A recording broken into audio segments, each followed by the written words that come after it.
बात करने वाले हैं डाउन रेंज के बारे में। ये कहानी है एक साइको स्नाइपर की, जिसे मासूम लोगों को मौत के घाट उतारने में मजा आता है। कहानी की शुरुआत होती है और हम एक कार को देखते हैं। ये कार एक सड़क पे चलती जा रही है। इसी कार के अंदर 6 दोस्त बैठे हुए हैं और ये बहुत ही ज्यादा खुश हैं अपनी ट्रिप पे जाने के लिए। तभी अचानक इनका टायर पंचर हो जाता है और क्योंकि गाड़ी की स्पीड बहुत ही ज्यादा तेज थी, इसीलिए कुछ लोगों को चोट भी आती है, लेकिन ये सारे लोग संभल जाते हैं और एक एक करके गाड़ी से सारे लोग बाहर आने लगते हैं। तब हमें पता लगता है कि इनके ग्रुप में 3 लड़कियां हैं और 3 ही लड़के हैं। लड़कियों का नाम है कैरन, जोडी और सेरा और लड़कों का नाम है टॉड, जेफ और एरी। और ये सारे लोग टॉड की बहन की शादी में जा रहे हैं, लेकिन ये शादी एक बहुत ही छोटी जगह पे हो रही है जहाँ पे ज्यादा लोग नहीं जाते, इसीलिए रास्ता इतना सुनसान है। बहुत ही गिनी चुनी गाड़ियां इस रास्ते से गुजरती हैं, इसीलिए दूर दूर तक यहाँ पे इनकी मदद के लिए कोई भी नहीं है। फिर ये निश्चय करते हैं कि ये लोग अपने स्टेफनी का इस्तेमाल करेंगे, इसीलिए अब टॉड एक्स्ट्रा टायर को बाहर निकालता है और वो उसे लगाने लगता है और बाकी 2 लड़के भी उसकी मदद करते हैं। तभी हम सेरा को देखते हैं और सेरा यहाँ पे सबके साथ सेल्फी लेना चाहती है, इसीलिए वो सबके साथ सेल्फी लेती है और उसे सोशल मीडिया पे अपलोड करने की कोशिश करती है। तब उसे पता लगता है कि यहाँ पे बिल्कुल भी नेटवर्क नहीं है, इसलिए वो घूमने लगती है ताकि वो पता लगा सके कि कहाँ पर नेटवर्क मिलेगा उसे। फिर वो जैसे ही यहाँ से कुछ दूरी पे जाती है, उसके फोन में नेटवर्क चला आता है। तभी हम बाकी 2 लड़कियों को देखते हैं जिन्हें बहुत ही ज्यादा धूप लग रही है,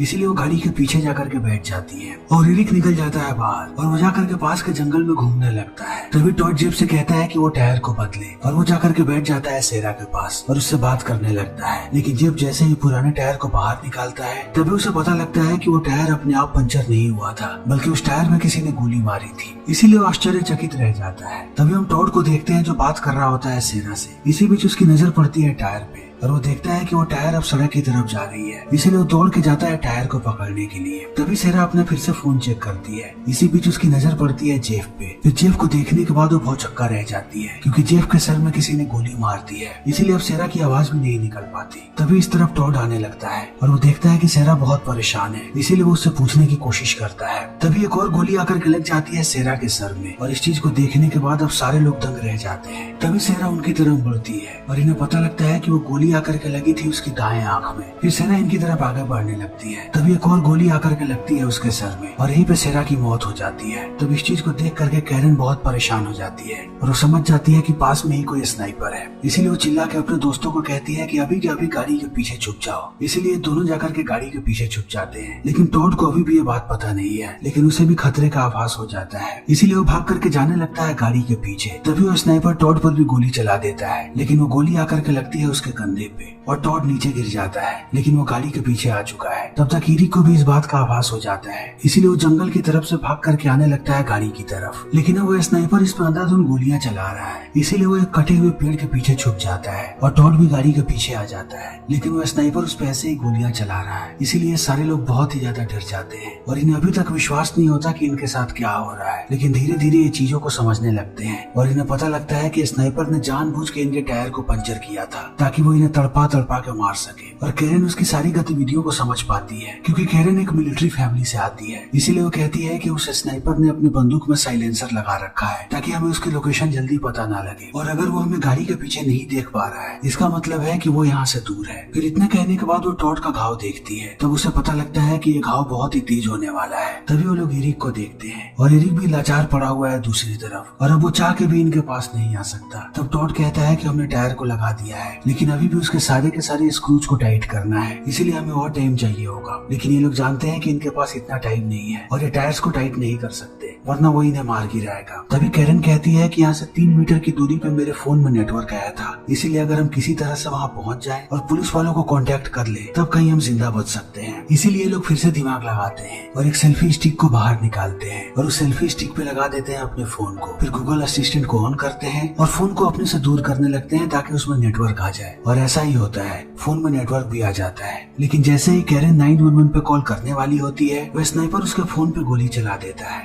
और फोन के चीथड़े उड़ जाते हैं। इसीलिए सारे लोग फिर से डर जाते हैं, लेकिन इन्हें कैसे भी प्लान्स बनाते रहने पड़ेंगे अगर इन्हें यहाँ से जिंदा बच के निकलना है। तब टॉड कहता है कि हमें गाड़ी को पीछे लाना पड़ेगा और उसके लिए हमें सबसे पहले गाड़ी को न्यूट्रल में डालना पड़ेगा, और अगर एक बार गाड़ी न्यूट्रल में चली गई तो हम सारे लोग पुश करके गाड़ी को पीछे ला सकते हैं और उस जगह पे पहुंच सकते हैं जहाँ पे नेटवर्क आता है। इसीलिए हमें सबसे पहले उसे स्नाइपर को डिस्ट्रैक्ट करना है। फिर कैरन कहती है कि वो उसे डिस्ट्रैक्ट करेगी। फिर वो अपना हुडी उतारती है और कहती है कि मैं उससे उसे डिस्ट्रैक्ट करूंगी। और दूसरी तरफ जोडी अपने फोन को लेकर के तैयार है ताकि वह स्नाइपर जैसे ही गोली चलाए वो अपने फोन में रिकॉर्ड कर ले और उसे पता लग जाए कि उसे स्नाइपर की लोकेशन क्या है। और टॉड तैयार है चाबी के साथ कि वो गाड़ी के अंदर घुसेगा और गाड़ी को न्यूट्रल कर देगा। फिर ये लोग ऐसा ही करते हैं और टॉड धीरे धीरे दरवाजा खोलने लगता है और कैरन अपने हुडी को ऊपर कर देती है और जोडी भी फोन में रिकॉर्ड करने लगती है। लेकिन वो स्नाइपर बहुत ही ज्यादा चालाक है। टॉड जैसे ही गाड़ी के अंदर जाता है वो उस पर अंधाधुंध गोलियां चलाने लगता है। इसीलिए टॉड को बिल्कुल भी ज्यादा वक्त नहीं मिलता और उसे बिना ही न्यूट्रल किए हुए वापस आना पड़ता है। लेकिन इनके लिए अच्छी खबर ये है कि जोडी ने रिकॉर्ड कर लिया है कि वह स्नाइपर कहाँ पे है। फिर इन्हें पता लगता है कि वह स्नाइपर एक पेड़ के ऊपर है और वो वहीं से निशाना लगा रहा है। इसीलिए वो चीजों को इतनी आसानी से देख पा रहा है। लेकिन अब टॉड बहुत ही ज्यादा परेशान है। वो कैसे भी गाड़ी को न्यूट्रल करना चाहता है। तभी वो गाड़ी का टूल बॉक्स देखता है। इसीलिए वो भाग के जाता है और टूल बॉक्स उठा के लाता है। फिर उसके कवर को शील्ड बना करके अपने हाथ पे लगा लेता है ताकि अगली बार जब वो न्यूट्रल करने जाए और वो स्नाइपर उस पर गोली भी चलाए तब भी उसे ज्यादा परेशानी ना हो। इसीलिए लोग अपने प्लान्स को एग्जीक्यूट करने लगते हैं। और दूसरी तरफ एरिक छुपा हुआ है। उसे कुछ भी पता नहीं चल रहा कि ये लोग क्या कर रहे हैं। तब टॉड दोनों लड़कियों को पोजीशन लेने के लिए कहता है और खुद घुस जाता है गाड़ी के अंदर और गाड़ी को न्यूट्रल कर देता है। तभी वो स्नाइपर इन चीजों को देख लेता है। इसीलिए वो टॉड पे गोली चलाता है और टॉड बाहर गिर जाता है। लेकिन अब ये गाड़ी न्यूट्रल हो चुकी है। लेकिन सबसे बड़ी समस्या इनके लिए ये है कि ये दोनों लड़कियां गाड़ी को पीछे नहीं कर पाती हैं और आगे ढलान है। इसीलिए अब ये गाड़ी लुढ़क करके आगे जा रही है और ये लोग चाह करके भी गाड़ी को नहीं रोक पा रहे हैं। इसी बीच जोडी पीछे छूट जाती है और गाड़ी ऐसे ही आगे जाने लगती है। लेकिन टायर के बोल्ट्स टाइट नहीं थे।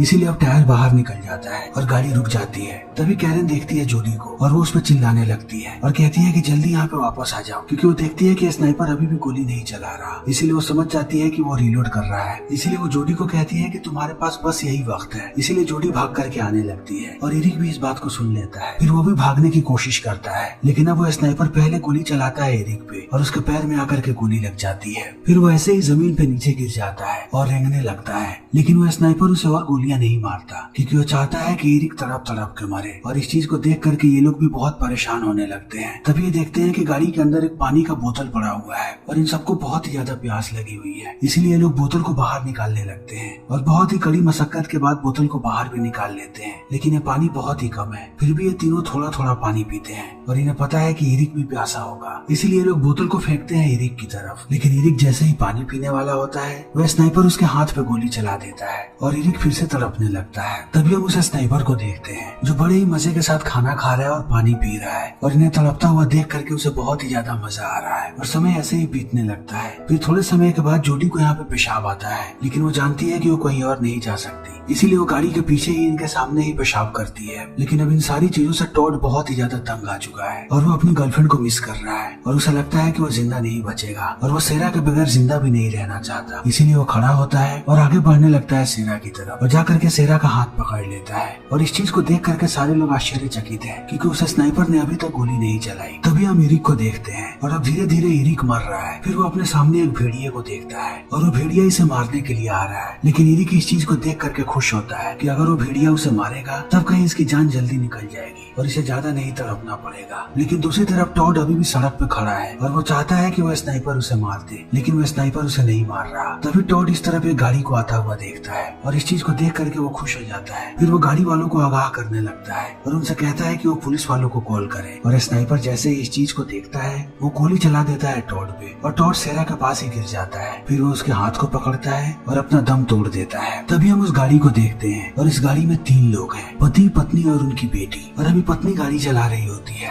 और उसे आभास हो जाता है कि सामने कुछ गड़बड़ है, लेकिन उसे ये बात पता नहीं कि सामने सिर्फ और सिर्फ लाशें हैं। तभी वो स्नाइपर इन्हें देख लेता है और वो गोली चला देता है इस औरत के हाथ पे। इसीलिए वो तड़पने लगती है और उसके गाड़ी का बैलेंस भी खराब हो जाता है। फिर वो जैसे ही टॉड के गाड़ी के पास आती है इनकी गाड़ी पलट जाती है और गाड़ी जाकर के दूर गिरती है। फिर इस चीज को कैरन और जोडी जैसे ही देखते हैं उनकी ये उम्मीद भी टूट जाती है और उन्हें लगता है कि अब ये लोग यहीं पे मरेंगे। तभी वो लोग देखते हैं कि वो औरत अभी भी जिंदा है और अब वो गाड़ी से बाहर आ चुकी है। तब कैरन उसे छुपने के लिए कहती है, लेकिन वो औरत समझ नहीं पाती। इसी बीच वह स्नाइपर गोली चला देता है उस औरत पे और वहीं पर उसकी मौत हो जाती है। तब थोड़े समय के बाद उसका पति बाहर निकलता है और वो अपनी बेटी को ढूंढने लगता है। तब कैरन उसे भी चिल्ला करके कहती है कि उसे छुप जाना चाहिए और इतना कहने के बाद वो उसे कहती है कि 911 पे कॉल करो और वो आदमी भी इस बात को समझ जाता है। इसीलिए वो फोन बाहर निकालता है और 911 पे कॉल करने लगता है। लेकिन अब उसे स्नाइपर को पता है कि इस गाड़ी में और भी कोई जिंदा है, लेकिन वो उस आदमी को नहीं देख पाता है। इसीलिए वो सबसे पहले गोली चलाता है फ्यूल टैंक पे। फिर जब सारा का सारा तेल बाहर गिर जाता है तब वो तेल पे गोली चला देता है और इनके आंखों के सामने ही पूरी की पूरी गाड़ी ब्लास्ट हो जाती है। तभी हम उस आदमी को देखते हैं जिसके पूरे शरीर में आग लग चुकी है और वो जलता हुआ सड़क पे आता है और वैसे ही तड़प तड़प के मर जाता है। और इस चीज को देख करके कैरन और जोडी दोनों बहुत ही ज्यादा टूट जाते हैं। तभी उनकी नजर पड़ती है इस आदमी की बेटी पे जो अभी भी जिंदा है। फिर वो धीरे धीरे करके उठने लगती है। तभी उसे स्नाइपर की नजर पड़ जाती है उस बच्ची पे। तब वो दरिंदा उसे भी मार गिराता है और इस चीज को देखने के बाद ये दोनों टूट जाते हैं, क्योंकि पिछले कुछ समय से ये लोग सिर्फ और सिर्फ मौतें देख रहे हैं और इन्हें लगता है कि इनका भी दिन अब दूर नहीं, जल्दी ही इनकी भी मौत हो जाएगी। इसीलिए ये लोग टूटने लगते हैं और इनका दिमाग काम करना बंद करने लगता है और समय ऐसे ही बीतने लगता है। तभी थोड़े समय के बाद कैरन को एक आइडिया आता है और वो कहती है कि जल्दी ही अंधेरा होने वाला है और अंधेरे में अगर हम यहाँ पे धुआं कर दे तो उसे स्नाइपर को कुछ भी नजर नहीं आएगा। इसीलिए वो लोग अंधेरे का इंतजार करने लगते हैं। फिर जैसे ही रात होती है कैरन एक चाकू निकालती है और सीट्स को काटने लगती है और काटने के बाद बहुत सारा फोम बाहर निकालती है और गाड़ी में गैसोलीन भी पड़ा होता है। इसीलिए अब इनके लिए आसान है कि ये लोग यहाँ पे जला करके धुआं करते हैं। तभी ये गाड़ी के पीछे जाते हैं और इन्हें वहाँ पे बहुत सारा पानी मिलता है, इसीलिए दोनों पानी पीने लगते हैं। तब जोडी टी शर्ट निकालती है और एक वो कैरन को देती है और एक अपने पास रख लेती है ताकि ये लोग अपने नाक को कवर कर ले,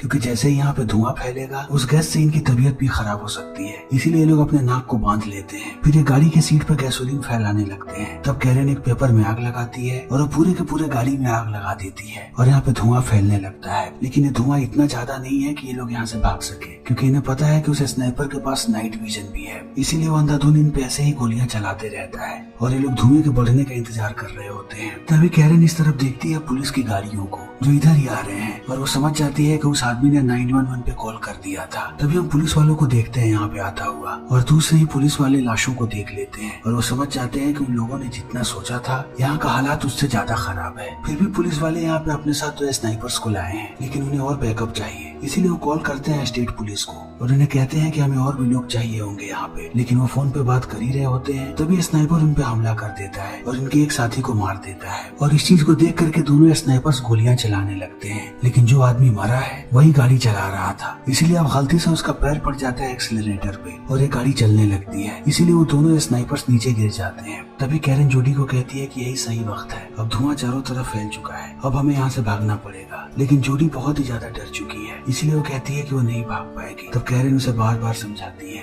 लेकिन जब जोडी नहीं मानती तब कैरन अकेला भागने लगती है जंगलों की तरफ। लेकिन वो जैसे जैसे आगे जाती है धुआं खत्म होने लगता है और स्नाइपर उसे देख लेता है। इसीलिए वो उसे हेडशॉट देता है और वहीं पे कैरन की मौत हो जाती है। और इस चीज को देख करके अब जोडी टूट जाती है और वो देखती है कि पुलिस वाले अभी भी जिंदा है। इसीलिए वो भाग करके जाती है उनकी गाड़ी के पास और छुप जाती है। लेकिन वो स्नाइपर बहुत ही ज्यादा खतरनाक है और वो इन पुलिस वालों से बेहतर है, इसीलिए वो एक एक करके सारे के सारे पुलिस वालों को मार देता है। और इस चीज को देखने के बाद अब जोडी और भी ज्यादा डर जाती है और वो समझ जाती है कि अब वो पुलिस वाला उसे मारने वाला है। लेकिन जोडी को पता है कि उसी आदमी ने इसके सारे के सारे साथियों को मारा है, इसीलिए वो कैसे भी बदला लेना चाहती है। और वो जानती है कि अगर उसने शिकार नहीं किया स्नाइपर का तब वो उसका शिकार बन जाएगी। इसीलिए वो पुलिस वालों के गाड़ी के अंदर दाखिल होती है और गाड़ी को चलाने लगती है, क्योंकि जोडी को पता है कि वह स्नाइपर कहाँ पे छुपा हुआ है और वो किस पेड़ के ऊपर है। इसीलिए वो गाड़ी को लेकर के जाती है और तेजी से उस पेड़ को ठोक देती है। इसीलिए अब स्नाइपर नीचे गिर जाता है, वो कहीं और गिरता है और उसका राइफल कहीं और गिरता है। लेकिन वो आदमी ऊपर ही लटक गया है, इसीलिए वो अपनी रस्सी को काट रहा है और थोड़ी देर के बाद वो रस्सी काट के नीचे गिर जाता है और हम देखते हैं कि आदमी सच में एक साइको है।